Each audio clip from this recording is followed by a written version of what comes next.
હર હર મહાદેવ. કેમ છો તમે બધા? મજામાં જશો? નવા બ્લોગમાં તમારું બધાનું સ્વાગત છે. ને અત્યારે જાઉં છું હું આધિયા જાઉં છું એટલે પેલા પહેલો જ મેં શોર્ટ વિડીયો બનાવ્યો છે, તમે જોઈ લેજો. હાલ ત્યાં જઈશું પછી હું તમને ત્યાંનું બતાવીશ કે કેવું છે. તમે પેલા વિડીયોમાં જોઈ લીધું છે. તમે બધા મહાદેવના દર્શન કરી લો, હનુમાન દાદાના.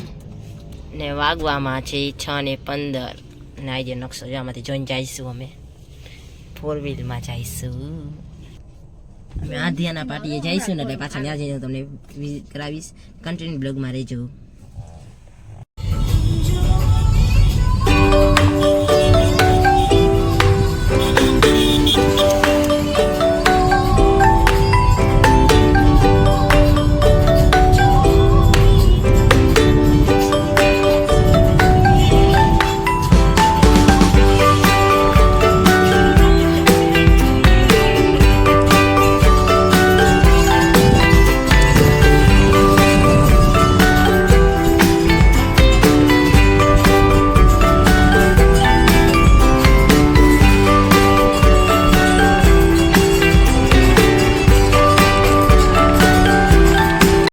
હેલો ગાઈસ, કેમ છો તમે બધા? મજામાં જશો ને? અત્યારે હું આવ્યો છું મોટી. એ તમે પેલી વિડીયોમાં જોઈ લીધું હશે.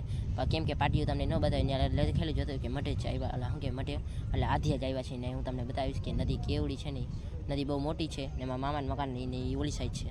ને અત્યારે આવ્યા છે હું મારી બેનના ઘરે. જઈ લે, હું મારી બેનના ઘરે છે ને આ એનું આખું મોટું બધું ઘર છે ને એની સામે સ્પેશિયલ જે આવડી નદી છે. નદી અહીંયા લગીને આખી ભરાઈ જાય. અમારા હાથ રહે ને અહીંયાથી આટલી ભરાઈ જાય. કેમ કે ચોમાસું આવે ને એટલે આ આખી નદી ભરાઈ જાય. જો મારા મામાને એનું ઘર ઓલી સાઈડ છે, એ બાજુમાં મામાને એનું ઘર જ્યાં આટલું પાણી છે આ છે આખલે. ને આમ જો આ બાજુ લીંબુનું ની બાજુનું બધું એનું ઘર છે. જો ઓલી બાજુ આ બધા લીંબુનું એનું ઝર છે. ને આવું છે મારા ગામમાં બેનની ઘરની સામે જ આવડી બધી છે ને નદી છે. ને અહીંયા બધી કાંટા હતા, એ છે કાઢ નાખા લાગે છે. ને કાંટા હતા ને તો આ કાંઈ દેખાતું નહીં. પડવાની બીક, નાનો છોકરો રમતો હોય ને એટલે. ને હાલો આજનો બ્લોગ અહીંયા લખી દેજો, લાઈફને ફોલો કરવાનું ભૂલતા નહીં.